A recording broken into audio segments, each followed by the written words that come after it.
Hello, this is Goku401, back here with a review. This time I am reviewing the brand new movie, The Last Airbender, which is the live-action adaptation of Nickelodeon's TV show, Avatar, The Last Airbender. Now let's begin with a quick synopsis about what this is.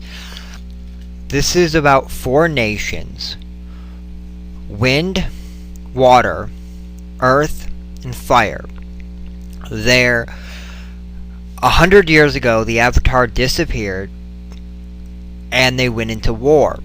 As the Fire Nation went into war with all of them, and was able to pretty much put a stranglehold for the next 100 years.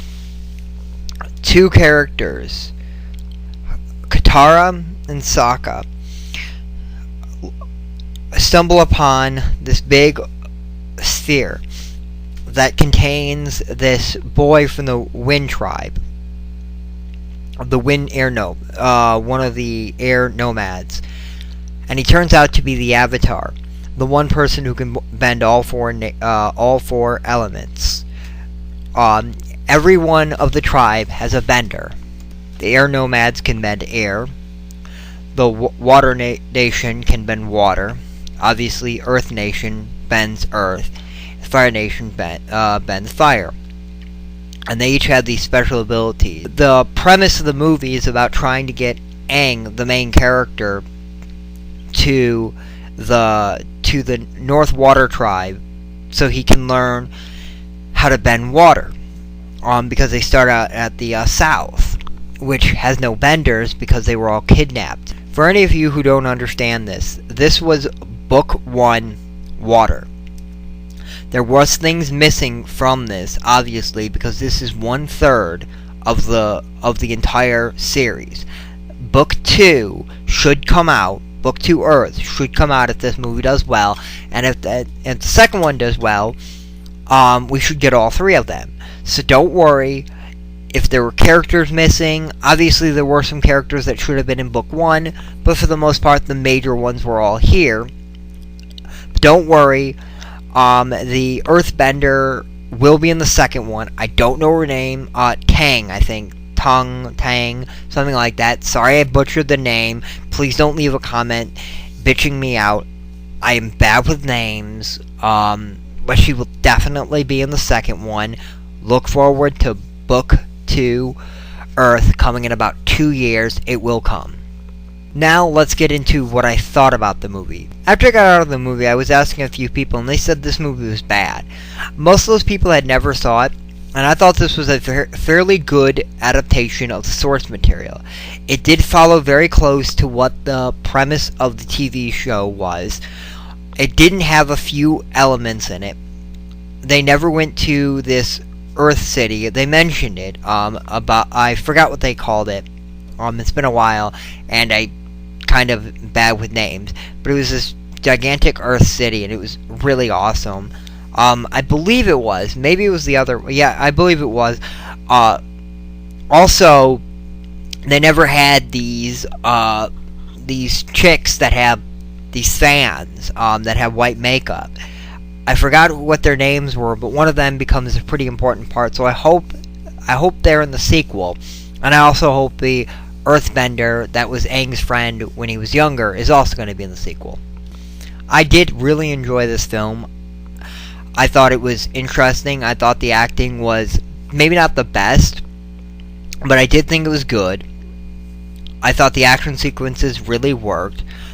There were quite a few differences that I noticed. I'm not going to list them because some of them might not be as accurate. They never mentioned about the Avatar state. I'm almost sure he does go into it near the end of the movie. I'm not going to explain any detail. Hopefully that does not ruin the movie for anybody watching this review. But they don't really talk about it. And hopefully they do, because in the second film it actually becomes more relevant. Also, one of the mistakes I kind of found, but I kind of see why they did it, was that the Fire Nation could not bend without fire. Now, everyone here is going to say, oh my god, that's horrible. they can bend. They can create fire. Well, the Water Nation needs water there. And the Earth Nation needs Earth. They can't just make it out of nothing. The only nation that can do something like that, or the only other nation that could do something like that, would be the wind nomads.